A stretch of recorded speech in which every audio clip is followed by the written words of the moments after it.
रात के 12:30 बज चुके थे, पर भाग्यवती की आंखों से नींद गायब थी।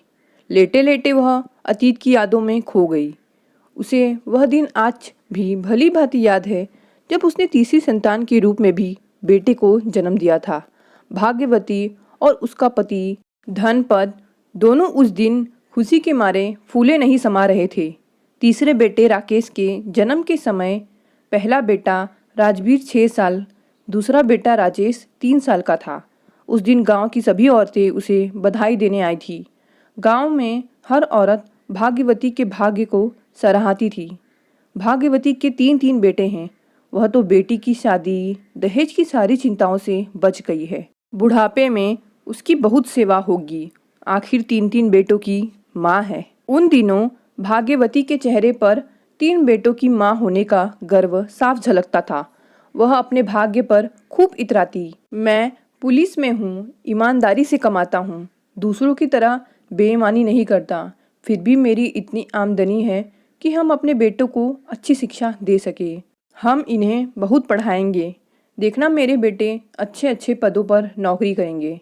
एक दिन भाग्यवती के पति धनपत ने कहा। तीनों बेटों को अच्छे से अच्छे विद्यालयों में पढ़ाया। माता पिता ने तीनों की छोटी से छोटी आवश्यकता पूरी की। पढ़ाई से जुड़ी हर सुविधा देने के बावजूद भी छोटे बेटे राकेश को छोड़कर राजेश और राजवीर हमेशा पढ़ाई में कमज़ोर ही रहे। आज राजवीर का 8वीं कक्षा का परिणाम आने वाला है, याद है? भाग्यवती ने पूछा। हाँ याद है। पता नहीं इस लड़के का क्या परिणाम आएगा। मेरी तो भगवान से यही प्रार्थना है कि बस यह पास हो जाए। पढ़ाई में तो इस लड़के का मन ही नहीं लगता, धनपत ने कहा। राजवीर पास हो जाए, इसी इच्छा से भाग्यवती भी बार बार भगवान के सामने हाथ जोड़ती रही। जब राजवीर घर लौटा तो उसका उदास चेहरा देखकर माँ बाप सब समझ गए। जिस बात का डर था वही हुआ। राजवीर फेल हो गया था। अगले ही दिन राजवीर को घर पर ट्यूशन देने के लिए अध्यापक रखा गया। धनपत स्वयं भी कभी कभी राजवीर को पढ़ाता, परंतु घर वालों की लाख कोशिशों के बावजूद राजवीर का मन पढ़ाई में नहीं लगता। जो रुपए उसे किताब खरीदने के लिए मिलते, वह उन रुपयों से फिल्म देखने चला जाता। एक दिन धनपत को राजवीर की गणित की किताब से फिल्म की टिकट मिली। पिता ने कड़ाई से पूछा, एक थप्पड़ भी लगाया, पर राजवीर बार बार यही कहता रहता, मैं फिल्म देखने नहीं गया। मेरा एक दोस्त है निकेतन, वह स्कूल से भागकर फिल्म देखने जाता है। उसने कल मेरी गणित की किताब ली थी, आज लौटाई है, उसी ने रखी होगी। धनपत ने बेटे की बात पर विश्वास कर लिया। राजवीर अब बात बात पर झूठ बोलने लगा। राजवीर माता पिता को खुश करने के लिए कहता, माँ इस बार देखना मैं बहुत अच्छे नंबरों से पास हो जाऊंगा, तुम्हें निराश नहीं करूंगा। बेटे के मुख से ऐसी बातें सुनकर भाग्यवती को विश्वास होने लगा कि इस बार तो राजवीर पास ही हो जाएगा। धनपत राजवीर को कभी कभी पढ़ाता था, इसलिए उसे राजवीर से कम उम्मीद थी। फिर भी वह यह आशा पाले था कि शायद इस बार बेटा पास हो जाए। 8वीं कक्षा का परिणाम आया। राजवीर इस बार भी फेल हो गया। धनपत और भाग्यवती को निराशा ने घेर लिया। राजवीर ने कुछ दिन बाद स्पष्ट कह दिया, मैं नहीं पढ़ना चाहता, मुझे पढ़ना अच्छा नहीं लगता। पिता के लाख समझाने के बावजूद भी उसने पढ़ाई छोड़ दी। धनपत और भाग्यवती को अब राजेश और राकेश से ही उम्मीद थी, परंतु वक्त के साथ राजेश ने भी उनकी उम्मीदों पर पानी फेर दिया। वह 10वीं कक्षा में फेल हो गया। उसने भी माता पिता से साफ कह दिया कि अब मैं नहीं पढ़ूंगा। राकेश बचपन से ही पढ़ने में अव्वल रहा। भाग्यवती हमेशा अपने पति से कहती, निराश मत हुआ करो, इन दो नालायकों ने तो हमारी उम्मीदों पर पानी फेर दिया। पर अपना राकेश तो हमेशा से ही पढ़ने में होशियार रहा है। देखना राकेश हमारा नाम जरूर रोशन करेगा, कोई बड़ा अफसर बनेगा। दोनों बड़े भाई कभी कभी राकेश को भी जबरदस्ती फिल्म दिखाने ले जाते। धीरे धीरे राकेश को भी सिनेमा का चस्का लग गया। अब वह कक्षा में अव्वल तो नहीं आता था, पर पास हो जाता था। जब 12वीं कक्षा में आया तो बुरी संगत के लड़कों से उसकी दोस्ती हो गई। घर से विद्यालय के लिए निकलता, पर विद्यालय न जाकर दिन भर मस्ती करता, ताश खेलता, फिल्में देखने जाता। पढ़ाई से उसका भी मन उचट गया था और 12वीं कक्षा में राकेश फेल हो गया। भाइयों के नक्शे कदम पर चलते हुए उसने भी पढ़ाई से इनकार कर दिया। माता पिता के सारे सपने एक एक कर चूर हो गए। धनपत को चिंताओं ने घेर लिया। धनपत की नौकरी के अब कुछ वर्ष ही बाकी थे। एक दिन उसने अपने तीनों बेटों से कहा, मैंने तुम्हें हर सुविधा दी, तुम्हारी हर ज़रूरत को पूरा किया, उसके बावजूद तुम तीनों ने मुझे और तुम्हारी माँ को निराशा के अलावा कुछ नहीं दिया। सारी ज़िंदगी में नहीं कमा सकता, इसलिए अब तुम तीनों कोई काम धंधा तलाश कर लो। ऐसे घर में कब तक बैठे रहोगे? मैं और तुम्हारी माँ हमेशा तुम्हारा ध्यान रखने के लिए जीवित नहीं रहेंगे। तीनों भाइयों ने बहुत कोशिश की, परंतु कहीं कोई अच्छा काम उन्हें नहीं मिला। भाग्यवती ने एक दिन धनपत से कहा, तीनों रोज किसी अच्छी नौकरी की तलाश करते हैं, परंतु कहीं अच्छी नौकरी ही नहीं मिलती। मिलेगी कैसे? पढ़ाई करते तभी तो नौकरी मिलती। गुस्से में धनपत ने कहा, अगर नौकरी नहीं मिली तो आपके रिटायर हो जाने के बाद ये घर कैसे चलेगा? हमारे बाद इन तीनों का क्या होगा? अब आप ही कुछ करो। अपने महकमे में जुगाड़ करके इन्हें किसी काम पर लगाओ। भाग्यवती ने कहा, तुम जानती हो मैंने कभी कोई गलत काम नहीं किया। अपने महकमे में जुगाड़ का मतलब होगा रिश्वत देकर काम कराना। मैं यह नहीं कर सकता। धनपत ने कहा, वो हमारे बेटे हैं, हम उनके लिए जो कुछ कर सकते हैं करना होगा। हमारे बाद उनका पेट भरने वाला कोई नहीं। अगर अपने सिद्धांतों को भी त्यागना पड़े तो अपने बच्चों के लिए हमें यह भी करना होगा। उदास स्वर में भाग्यवती ने कहा। भाग्यवती और धनपत बहुत देर तक चुपचाप और उदास वहीं बैठे रहे। धनपत उस रात को सो भी नहीं पाया। उसके हृदय में बहुत उथल पुथल मची थी। आज वह अपने भीतर बहुत कुछ टूटा हुआ महसूस कर रहा था। धनपत ने कुछ लोगों को रिश्वत देकर, कुछ उच्च अधिकारियों की सहायता से भी तीनों बेटों को पुलिस में सिपाही भर्ती करवा दिया। भाग्यवती ने तीनों बेटों की नौकरी लग जाने की खुशी में सारे मोहल्ले में मिठाई बांटी थी। उस दिन धनपत खुश भी था और उदास भी। तीनों बेटों के विवाह धूमधाम से किए गए। उस दिन भाग्यवती के पैर जमीन पर नहीं टिक रहे थे। उसके घर 3-3 बहुएं आई थी। उसका घर खुशियों से भर गया था, परंतु खुशियाँ ज़्यादा दिन तक रह नहीं पाई। भाग्यवती पर दुखों का पहाड़ उस दिन टूट पड़ा जब उसने अपने पति को एक दुर्घटना में खो दिया। जिन बेटों से सेवा की उम्मीद थी, वो बेटे पिता की मृत्यु के कुछ दिन बाद ही माँ को अकेला छोड़कर अपनी बीवियों के साथ लेकर दिल्ली चले गए। तीनों बेटों की पोस्टिंग दिल्ली में थी। उस दिन भाग्यवती कई घंटे रोती रही। अब वह अकेलेपन से जूझ रही थी। उसका स्वास्थ्य दिन ब दिन गिरने लगा। अकेली जान के लिए खाना बनाना उसे भारी लगने लगा। कई बार रात का बासी खाना सुबह खाती, कभी सुबह का बचा खाना रात में खाती। जब किसी दिन तबीयत बिगड़ जाती या खाना बनाने का मन नहीं करता तो 2-2 दिन तक भूखी लेटी रहती। हर दिन उसे पहाड़ सा लगने लगा। पति की पेंशन से उसका गुजारा चल रहा था। इसी तरह अकेलेपन को झेलते हुए उसे 10 साल बीत गए। पर इन 10 सालों में किसी भी बेटे ने अपनी माँ को साथ रखना जरूरी नहीं समझा। कभी कभी बेटे फ़ोन कर लेते थे। राजवीर से बात करते हुए कई बार भाग्यवती ने कहा, बेटा मेरा यहाँ मन नहीं लगता, एक एक दिन मुश्किल से कटता है, कुछ दिन अपने पास बुला ले, तुम लोग तो मुझे भूल ही गए हो। माँ तुम यहाँ आओगी तो घर की देखभाल कौन करेगा?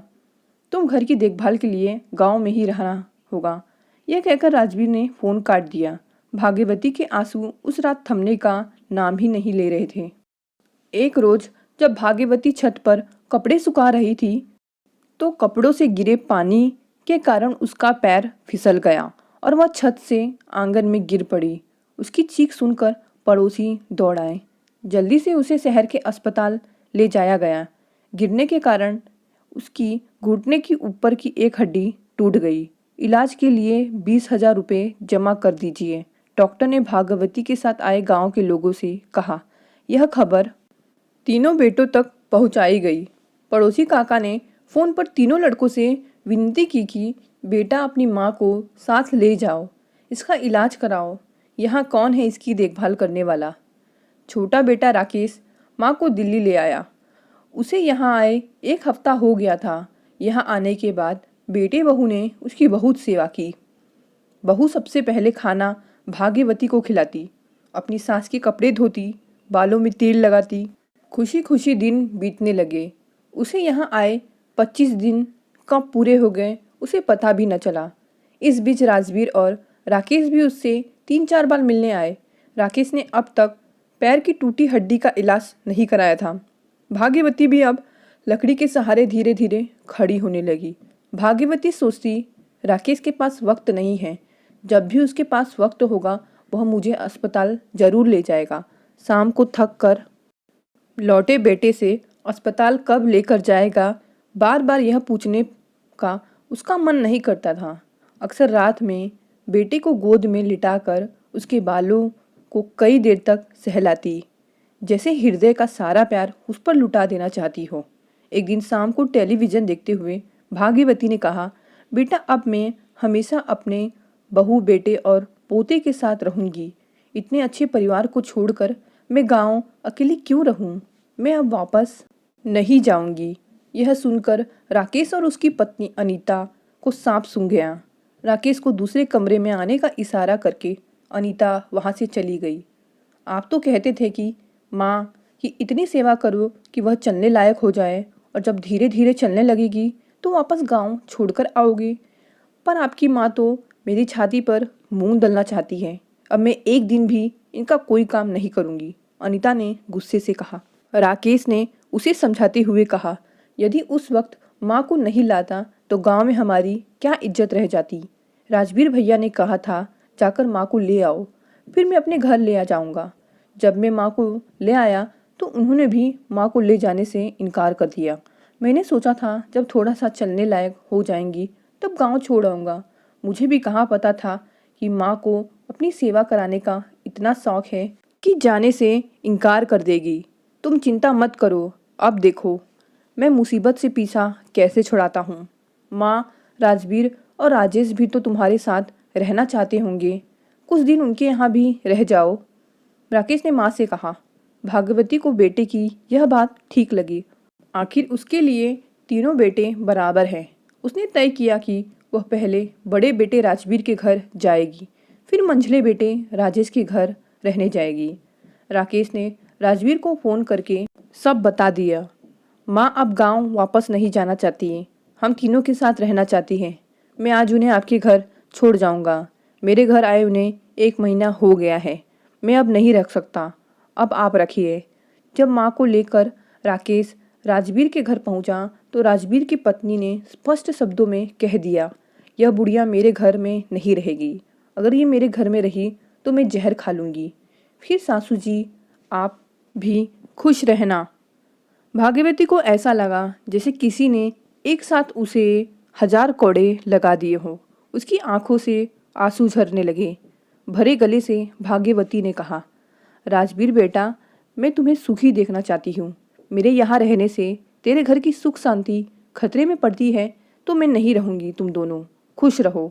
यह कहकर वह राजवीर के घर से बाहर आ गई। मंझले बेटे राजेश का घर वहाँ से 50 कदम की दूरी पर ही था। राकेश को डर था कि कहीं राजेश या भाभी भी ऐसा कुछ न कह दे जिसके कारण उसे माँ को वापस अपने घर ले जाना पड़े। उसने एक तरकीब सोची। राजेश के घर में प्रवेश करते ही राकेश ने कहा, भैया हम कुछ दिन के लिए बाहर घूमने जा रहे हैं, इसलिए तुम माँ को अपने पास रखना ही होगा। राजेश तक भी यह खबर पहुंच चुकी थी कि माँ अब वापस गांव नहीं जाना चाहती। न चाहते हुए भी वह माँ को रखने के लिए मजबूर होना पड़ा। राजेश के परिवार को भाग्यवती का यहाँ रहना पसंद नहीं था, इसलिए अपने माता पिता के बताए रास्ते पर चलकर भाग्यवती का पोता अरुण, जो अभी 8 साल का ही था, वो अपने माता पिता की तरह अपनी दादी से बात नहीं करता था। भाग्यवती को यहाँ हफ्ते में 1 बार नहाने दिया जाता। बहू से जब नहाने के लिए पूछती तो बहू संतोष कहती, कौन देखने आ रहा है तुम्हें जो रोज रोज नहाकर दुल्हन बनना चाहती हो? कोई ज़रूरत नहीं है, मैं हमारा बाथरूम रोज़ गंदा नहीं करवा सकती। भाग्यवती खून के घूंट पीकर चुप रह जाती। अपने कपड़े स्वयं धोती। उसके खाने के बर्तन अलग कर दिए गए थे। जो उसकी चारपाई के नीचे पड़े रहते थे। सबके खाना खा लेने के बाद बचा खुचा खाना संतोष भाग्यवती की थाली में डाल जाती। उसकी चारपाई घर की बालकनी में डाल दी गई थी। दिल्ली में मई के महीने में पड़ने वाली जबरदस्त गर्मी में वह पंखे के बिना सोने के लिए मजबूर थी। सारी रात करवटें बदलती रहती। मच्छर बार बार कानों में भिनभिनाता। पसीने से सारा शरीर भीगा रहता। साड़ी के पल्लू से हवा डालते हुए हाथों में दर्द हो जाता, पर रात भी खत्म ही नहीं होती थी।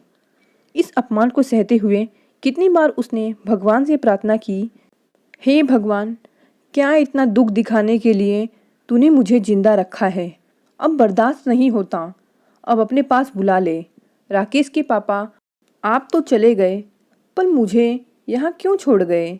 देख रहे हो, जिन बेटों से सेवा की उम्मीद थी वो मेरा कितना ध्यान रख रहे हैं। अब मुझे अपने पास बुला लो। पोते अरुण के दोस्त जब भी घर आते तो वह भाग्यवती से कहता, जा छत पर चली जा, वरना तुझे देखकर मेरे दोस्त मेरा मजाक उड़ाएंगे। भाग्यवती गीली आंखें पोंछते हुए छत पर चली जाती। घंटों धूप में पसीने से भीगी बैठी रहती। आंखें झरना हो गई थी, जिसे आंसू बहते रहते थे। भाग्यवती ने राजेश से कई बार उसे राकेश के घर छोड़ आने को कहा। तब राजेश कहता, तुम्हारी तो नौटंकी ही चलती रहती है। वही तो थी इससे पहले, तब क्यों आई थी यहाँ? आज मुझे यहाँ छोड़ आओ, कल वहाँ छोड़ आओ। फालतू वक्त नहीं है मेरे पास। जिस दिन थोड़ा भी वक्त होगा छोड़ आऊँगा। एक रोज राजेश माँ को छोड़ने राकेश के घर आया। राकेश और अनीता दोनों घर पर थे। माँ को देखते ही राकेश ने कहा, अभी तो तुम यहाँ से गए 20 दिन भी पूरे नहीं हुए और तुम इतनी जल्दी यहाँ चली आई। हमने तुम्हारा बहुत सेवा कर ली, अब हम और नहीं कर सकते। तुम कितनी स्वार्थी हो, हम सब पर बोझ बन गई हो। यह सोचकर तुम्हारी सेवा की थी कि थोड़ा चलने लगोगी तो गांव छोड़ आऊँगा, पर तुमने तो हमेशा रहने का सोच लिया। भाग्यवती ने निराशा आंखों से उसे देखते हुए भरे स्वर में कहा, बेटा मुझे गांव छोड़ आओ, अब मैं किसी पर बोझ नहीं बनना चाहती। तुमने मेरा इलाज तो नहीं कराया, पर इस टूटे पैर से ही मैं घसीट लूँगी। तूने और तेरी बीवी ने मेरी 1 महीने सेवा की है, मैं तेरा यह एहसान नहीं भूलूंगी। मुझे अभी गांव छोड़ा। तभी राजवीर भी वहाँ आ पहुँचा। उसने आते ही कहा, कौन सा घर? वो हमारा भी घर था। हमें रुपए की ज़रूरत थी और उस घर की अच्छी रकम मिल रही थी। हमने उसे बेच दिया। हमें तो वहाँ रहना नहीं था, उसका रख कर क्या करते? तुम्हारा क्या है, तुम तो कुछ साल की मेहमान हो। अगर हम पर बोझ नहीं बनना चाहती तो कहीं जाकर मर क्यों नहीं जाती?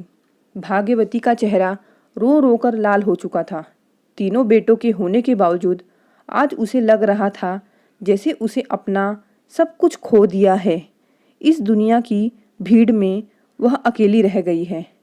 आज उसे अपना नाम भाग्यवती होने पर बहुत दुख हो रहा था।